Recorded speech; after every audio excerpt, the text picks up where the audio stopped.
हरी भरी वादियों और ऊंचे ऊंचे पहाड़ों के बीच, जहां सूरज की पहली किरणें सोने की तरह चमकती थीं और पक्षियों का मधुर संगीत हवा में गूंजता था, एक रहस्यमयी जंगल फैला हुआ था, अमर वन। इस वन की कहानियां प्रकृति धाम गांव के बुजुर्ग अपनी झुर्रियों भरी उंगलियों से हवा में तस्वीरें बनाते हुए सुनाया करते थे। कहानियां अद्भुत पेड़ों की जिनकी पत्तियां संगीत सुनाती थीं, जादुई जड़ी बूटियों की जो हर घाव को भर देती थीं, और उन प्राचीन आत्माओं की जो सदियों से वन की रक्षा कर रही थीं। इस वन के आंचल में, पेड़ों की गहरी छांव में, एक छोटा सा गांव बसा था, प्रकृति धाम। इस गांव के लोगों का जीवन पेड़ों की सांसों के साथ जुड़ा हुआ था, उनकी हर खुशी और हर मुश्किल जंगल के साथ बंधी हुई थी। गांव में तीन जिगरी दोस्त थे, वीर जिसकी आंखों में एक दृढ़ निश्चय की चमक थी और जिसका दिल किसी भी अन्याय के खिलाफ धड़कता था। तारा जिसकी मुस्कान सुबह की पहली किरण की तरह विन्नुआन थी और जिसके हाथों में पेड़ पौधों का स्पर्श जादू जैसा था, वह उनकी हर पीड़ा को महसूस कर सकती थी। और आदि जो एक शरारती और जिज्ञासु लड़का था, जिसके पैरों में हमेशा जंगल की मिट्टी लगी रहती थी और जिसके कानों में हमेशा पत्तों की सरसराहट और झरनों का संगीत गूंजता रहता था। एक दिन गांव के बुजुर्गों ने पंचायत बुलाई। उनके चेहरे पर गहरी चिंता की लकीरें थीं, उनकी आवाजें भारी और उदास थीं। उन्होंने बताया कि पिछले कुछ महीनों से जंगल के बाहरी हिस्सों में कुछ अपशकुन हो रहा है। कुछ अनजान लोग जिनकी आंखों में सिर्फ लालच की चमक थी, बड़ी बड़ी मशीनों के साथ आ रहे थे और सदियों पुराने पेड़ों को बेरहमी से काट रहे थे, जैसे वे किसी दुश्मन को पराजित कर रहे हों। अगर यह सब ऐसे ही चलता रहा तो एक दिन हमारा अमर वन, जो हमारी माँ की तरह हमें पालता है, पूरी तरह से नष्ट हो जाएगा। गांव के मुखिया, जिनका नाम धर्मा दादा था और जिनकी आवाज हमेशा शांत और मजबूत होती थी, ने भारी मन से कहा। उनकी आंखों में अपने प्यारे वन के लिए गहरा दर्द झलक रहा था। और अगर वन नहीं रहेगा तो हमारी नदियां, जो हमारी प्यास बुझाती हैं, सूख जाएंगी। मौसम, जो हमेशा हमारे साथ न्याय करता था, बदल जाएगा और हमारा जीवन मुश्किल से भी मुश्किलतर हो जाएगा। वीर, तारा और आदि ने एक दूसरे की ओर देखा। उनके युवा दिलों में यह सुनकर गहरा दुख हुआ। अमरवन सिर्फ एक जंगल नहीं था, वह उनका दोस्त था, उनके बचपन के खेल का मैदान था और उनके जीवन का आधार था। उन्होंने उन पेड़ों के नीचे अनगिनत कहानियां सुनी थीं, उन पर चढ़कर फल तोड़े थे और उनकी छांव में सपने देखे थे। उन्हें यह विचार ही असहनीय था कि कोई उन पेड़ों को उनसे छीन सकता है। उन्होंने एक साथ मिलकर फैसला किया कि वे चुप नहीं बैठेंगे, वे अपने वन के लिए लड़ेंगे। हम जंगल को बचाने के लिए अपनी जान भी दे देंगे, वीर ने अपनी मुट्ठी भींचकर कहा। उसकी आंखों में एक दृढ़ निश्चय की आग जल रही थी। हाँ, तारा ने सहमति जताई। उसकी आवाज में करुणा और दृढ़ता का मिश्रण था। हम उन लोगों को ढूंढेंगे और उन्हें यह समझाएंगे कि वे कितनी बड़ी गलती कर रहे हैं। आदि हमेशा की तरह उत्साहित दिखने की कोशिश कर रहा था, लेकिन उसकी आंखों में भी चिंता की परछाई थी। यह एक रोमांचक अभियान होगा, हम उन बुरे लोगों को सबक सिखाएंगे।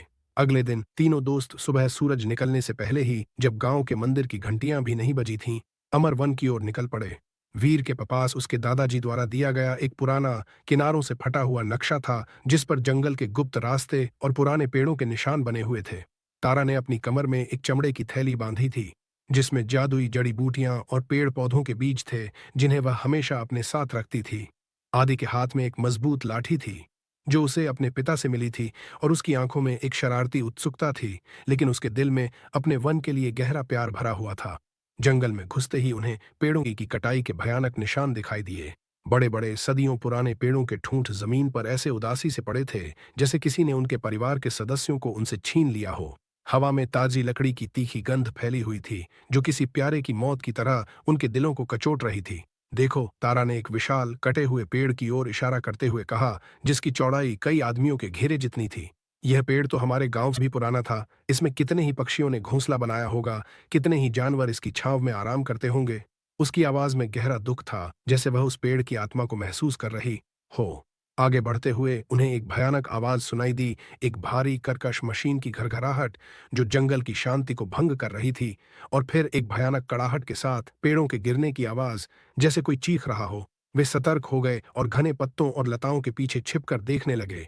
उन्होंने देखा कि कुछ कठोर चेहरे वाले लोग, जिनकी आंखों में कोई दया नहीं थी, बड़ी बड़ी लोहे की भूखी मशीनों से पेड़ों को बेरहमी से काट रहे थे और उन्हें विशाल ट्रकों पर लाद रहे थे, जैसे वे कोई कीमती खजाना लूट रहे हों। उन लोगों के चेहरे पर कोई भाव नहीं था, जैसे उन्हें इस बात से कोई फर्क नहीं पड़ता कि वे क्या कर रहे हैं। वे सिर्फ अपने काम में लगे हुए थे।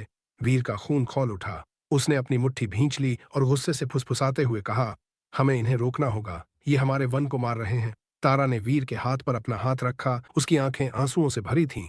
लेकिन ये तो बहुत सारे हैं और इनके पास ये भयानक मशीनें हैं, हम उनसे कैसे लड़ेंगे? आदि ने, हालांकि वह डरा हुआ था, अपनी शरारती मुस्कान को वापस लाने की कोशिश की। तो हमें भी कुछ तरकीब लगानी होगी। हमेशा सीधी लड़ाई ही तो जरूरी नहीं होती। तभी आदि की नजर एक छोटी सी खड़ी पहाड़ी पर पड़ी, जिसके ऊपर घने और ऊंचे पेड़ थे। क्यों ना हम पहाड़ी के ऊपर से जाकर उन पर बड़े बड़े पत्थर गिराएं? उसने सुझाव दिया। उसकी आंखों में एक चमक आ गई। मशीनों की इतनी जोर की आवाज में उन्हें कुछ सुनाई नहीं देगा और हमारे पास छिपने के लिए भी जगह होगी। वीर और तारा को आदि का विचार खतरनाक जरूर लगा, लेकिन उन्हें यह भी पता था कि उनके पास और कोई बेहतर योजना नहीं है। उनके प्यारे वन को बचाने के लिए उन्हें जोखिम तो उठाना ही पड़ेगा। तीनों दोस्त धीरे धीरे सावधानी से पहाड़ी के ऊपर चढ़ने लगे। रास्ता पथरीला और फिसलन भरा था और हर कदम पर गिरने का डर था, लेकिन उनके दिलों में जंगल को बचाने का अटूट संकल्प था, जो उन्हें हर मुश्किल से लड़ने की शक्ति दे रहा था। जब वे पहाड़ी के ऊपरी हिस्से पर पहुंचे तो उन्होंने बड़े बड़े भारी पत्थर इकट्ठा किए, जिन्हें नीचे धकेलने में भी उन्हें काफी जोर लगाना पड़ा। फिर वीर के इशारे पर जब नीचे मशीन की घरघराहट सबसे तेज थी, उन्होंने एक एक करके पत्थरों को नीचे की ओर धकेलना शुरू कर दिया। भारी पत्थर तेजी से लुढ़कते हुए नीचे पहुंचे और उन लोहे की राक्षसी मशीनों से टकराने लगे, जिससे एक जोर का धमाका हुआ और मशीनों की आवाज अचानक बंद हो गई। पेड़ काटने वाले लोग डर कर और हैरान होकर इधर उधर भागने लगे। उन्हें समझ नहीं आ रहा था कि यह क्या हो रहा है। यह क्या हो रहा है? एक आदमी चिल्लाया। उसकी आवाज डर से कांप रही थी। शायद जंगल की आत्माएं नाराज हो गई हैं। दूसरा, जिसका चेहरा पीला पड़ गया था, डर से कांपते हुए बोला। वीर, तारा और आदि पहाड़ी के पीछे घने पेड़ों की ओट में छिपे हुए थे और उनकी शरारत पर हल्की मुस्कान आ रही थी, लेकिन उनके दिलों में अभी भी चिंता थी। उन्होंने सिर्फ मशीनों को रोका था, उन लोगों को नहीं। तारा ने कहा। उसकी आवाज में थोड़ी घबराहट थी। हमें नीचे जाकर उनसे बात करनी चाहिए। हमें उन्हें समझाना होगा कि वे क्या कर रहे हैं। बात? आदि चौंक गया। क्या वे हमारी सुनेंगे? वे तो बहुत गुस्से में होंगे। हमें कोशिश तो करनी होगी, वीर ने कहा। उसके चेहरे पर दृढ़ निश्चय था। अगर हम प्यार से और शांति से उन्हें समझाएं तो शायद वे हमारी बात समझ जाएं। जब तीनों दोस्त सावधानी से नीचे पहुंचे तो पेड़ काटने वाले लोग अभी भी डरे हुए और गुस्से में थे। उनके नेता, एक बड़ी मूंछों वाला आदमी, गुस्से से लाल हो रहा था। वीर ने आगे बढ़कर अपनी आवाज में हिम्मत और करुणा भरकर कहा, आप लोग ये क्या कर रहे हैं? क्या आपको पता नहीं कि पेड़ हमारे लिए कितने जरूरी हैं? ये सिर्फ लकड़ी नहीं है, ये हमारी सांसें हैं, हमारा जीवन है। शुरुआत में तो वे लोग और भी गुस्सा हुए और उन्हें धमकाने लगे, लेकिन वीर, तारा और आदि ने हार नहीं मानी।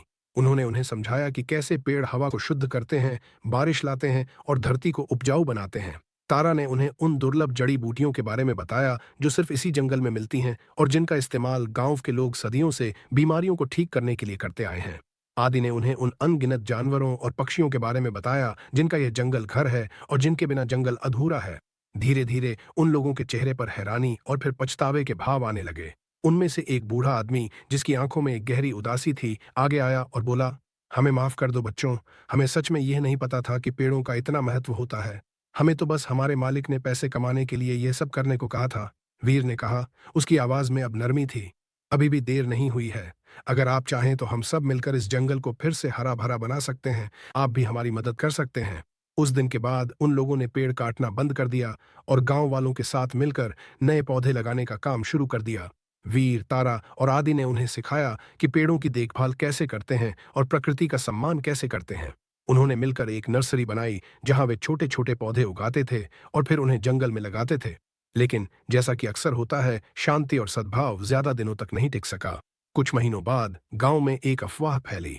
खबर यह थी कि शहर का एक बड़ा व्यापारी, जिसका नाम धनराज था, अमरवन की जमीन पर एक बड़ा रिसोर्ट बनाना चाहता था।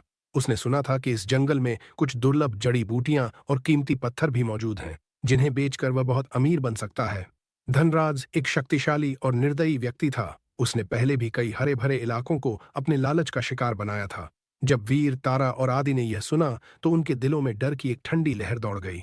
उन्होंने मिलकर धर्मा दादा से बात की, जिनकी आंखों में भी चिंता की गहरी छाया थी। हमें किसी भी कीमत पर धनराज को रोकना होगा, वीर ने दृढ़ता से कहा। अगर उसने इस वन को नष्ट किया तो हमारा भविष्य अंधकारमय हो जाएगा। तारा ने कहा, लेकिन वह बहुत शक्तिशाली है, उसके पास बहुत सारे लोग और पैसे हैं, हम उसका मुकाबला कैसे करेंगे? आदि ने, हालांकि वह थोड़ा डरा हुआ था, अपनी हिम्मत बटोरकर कहा, हमें कोई तरकीब सोचनी होगी, हमने पहले भी मुश्किलों का सामना किया है। तीनों दोस्त एक गुप्त स्थान पर मिले जो जंगल के बीच में एक प्राचीन बरगद का पेड़ था। इस पेड़ के नीचे बैठकर गांव के बुजुर्ग महत्वपूर्ण फैसले लिया करते थे। वीर ने नक्शा फैलाया, तारा ने जड़ी बूटियों की अपनी थैली खोली और आदि ने अपनी लाठी जमीन पर टिकाई। उन्होंने मिलकर एक योजना बनाई। उन्होंने तय किया कि वे धनराज के आदमियों को जंगल में घुसने से रोकने के लिए अपनी पूरी ताकत लगा देंगे। तारा अपने ज्ञान का उपयोग करके ऐसे पौधे लगाएगी जिनकी गंध से वे भटक जाएं।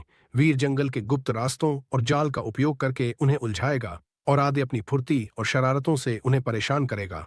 अगले कुछ दिनों तक वीर, तारा और आदि ने दिन रात जंगल में काम किया। तारा ने कांटेदार झाड़ियां और दुर्गंध वाले पौधे रास्तों पर लगाए। वीर ने पेड़ों से लटकते हुए लताओं के जाल बनाए और आदि ने जमीन पर गड्ढे खोदे जिन्हें पत्तियों से ढक दिया। एक सुबह जब सूरज की किरणें अमर वन पर पड़ रही थीं, धनराज के आदमी बुलडोजर और अन्य भारी मशीनों के साथ जंगल के किनारे दिखाई दिए। उनके चेहरे पर घमंड और लालच साफ झलक रहा था। वीर, तारा और आदि पेड़ों के पीछे छिप गए और अपनी योजना के अनुसार काम करना शुरू कर दिया।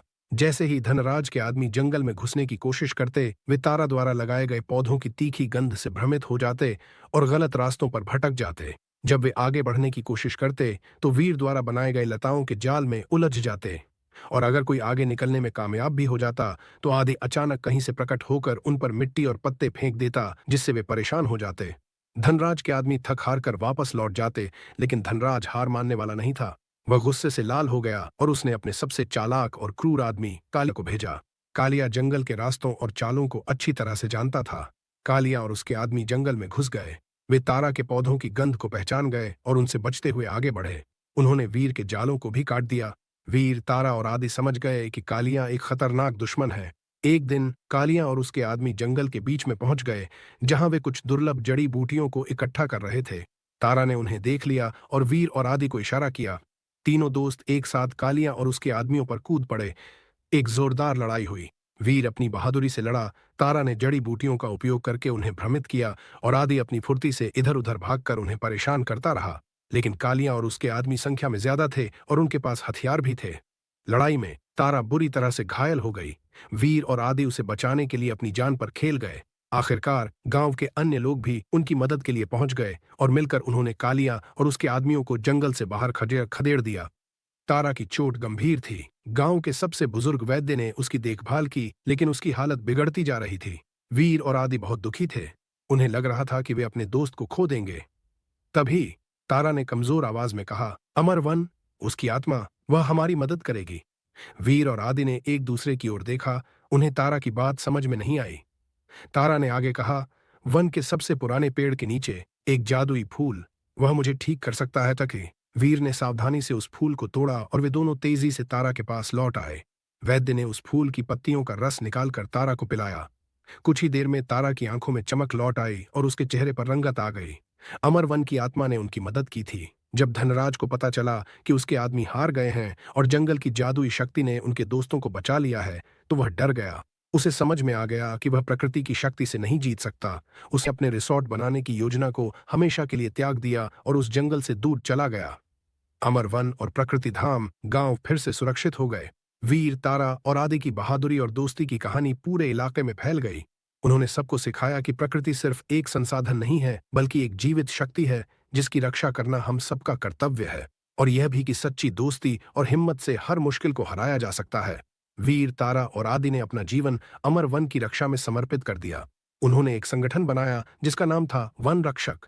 वे गांव के युवाओं को प्रकृति के महत्व के बारे में सिखाते थे और उन्हें जंगल की देखभाल करने के लिए प्रेरित करते थे। उन्होंने मिलकर जंगल में और भी पेड़ लगाए और जानवरों के लिए सुरक्षित स्थान बनाए। समय बीतता गया और अमर वन और भी घना और सुंदर हो गया। उसकी हवा हमेशा शुद्ध रही, उसकी नदियां हमेशा बहती रहीं और उसके बच्चे हमेशा हंसते खेलते रहे। वीर, तारा और आदि बूढ़े हो गए, लेकिन उनके दिलों में जंगल के लिए प्यार हमेशा जवान रहा। उन्होंने अपनी अगली पीढ़ी को भी प्रकृति का सम्मान करना और उसकी रक्षा करना सिखाया, और इस तरह अमर वन हमेशा हरा भरा रहा, एक ऐसी जगह जहां प्रकृति और इंसान शांति और सद्भाव से रहते थे।